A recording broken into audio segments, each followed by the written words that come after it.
Yes, reserve bank ने रुपए की विनिमय दर को धीरे धीरे अनुकूल बनाने की बजाय रुपए का मूल्य एक ही झटके में 8.3% कम कर दिया।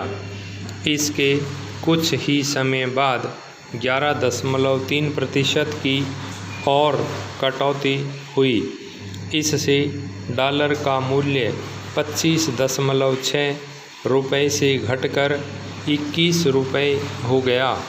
वित्त मंत्री ने मुझे बताया कि विदेशी मुद्रा की भुगतान इस उम्मीद में रोक लिए गए थे कि रुपए के मूल्य में और कमी आएगी।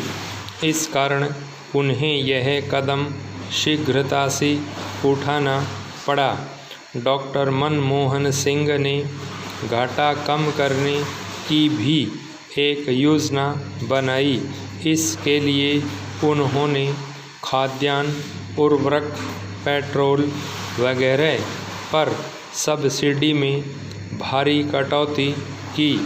जब मैंने उनसे इन पदों में होने वाली बचत के परिमाण के बारे में पूछा तो उन्होंने कहा कि यह बचत साल में 8,000 करोड़ रुपए तक हो सकती है। मैंने वित्त मंत्री से कहा कि इस प्रस्ताव से संसद में हंगामा होगा और लोग सरकार पर हमला करेंगे।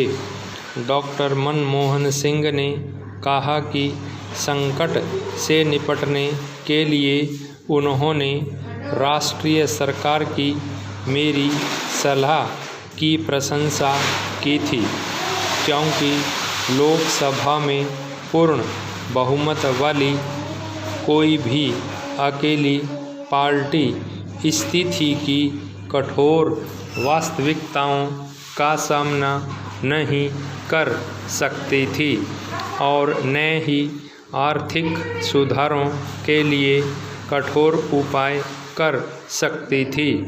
राष्ट्रपति श्री आर वेंकटरमन को मौजूद आर्थिक संकट की गहरी समझ थी और इसलिए उन्होंने उस समय राष्ट्रीय सरकार बनाने का सही सुझाव दिया था। लेकिन हमारे राजनीतिक नेताओं की निजी महत्वाकांक्षा ने इस उपाय को निष्फल कर दिया। अगर भारत में कम से कम 1 साल के लिए भी राष्ट्रीय सरकार होती तो भारत मौजूदा गंभीर संकट को टाल सकता था और उसे कम से कम इतने भारी कर्ज के लिए IMF के पास नहीं जाना पड़ता। रुपए के अवमूल्यन से निर्यातक तो खूब खुश थे, पर आयातकों को आयात के लिए बहुत ज़्यादा भुगतान करने में तकलीफ हुई। तेल और प्राकृतिक गैस आयोग को 1,000 करोड़ रुपए का अतिरिक्त बोझ उठाना पड़ा था और कर्ज सेवा शुल्क में 1,000 करोड़ रुपए की अतिरिक्त बढ़ोतरी हुई। सरकार गंभीर आर्थिक स्थिति और प्रतिकूल संसद से जूझ रही थी। मुझे वित्त मंत्री के प्रति सहानुभूति हुई। वे डूबती अर्थव्यवस्था को बचाए रखने के लिए जोरदार संघर्ष कर रहे थे।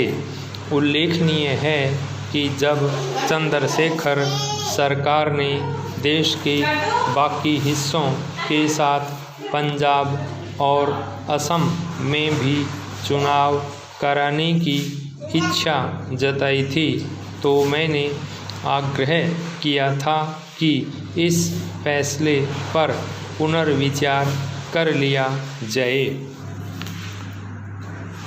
असल में मुझे लगता था कि पंजाब में आतंकवादियों द्वारा की जा रही निर्मम हत्याओं के माहौल में स्वतंत्र चुनाव संभव नहीं है।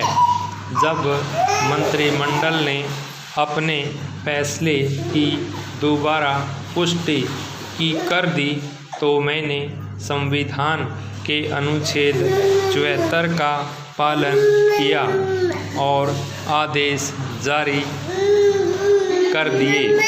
हत्याएं कम नहीं हुई, उल्टे बढ़ गई। खबर थी कि आतंकवादियों ने धमकी दी थी कि जिन लोगों की उंगली पर वोट देने वाली स्याही लगी होगी उनकी उंगलियां काट दी जाएंगी। पंजाब में रेल यात्रियों का नरसंहार हुआ और उम्मीदवारों की भी हत्याएं हुई।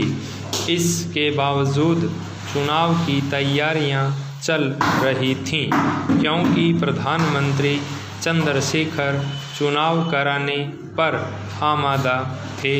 दूसरी ओर कांग्रेस एवं वामपंथी पार्टियां चुनाव का विरोध कर रही थी और उन्हें स्थगित करवाना चाहती थीं। 22 स्टॉप।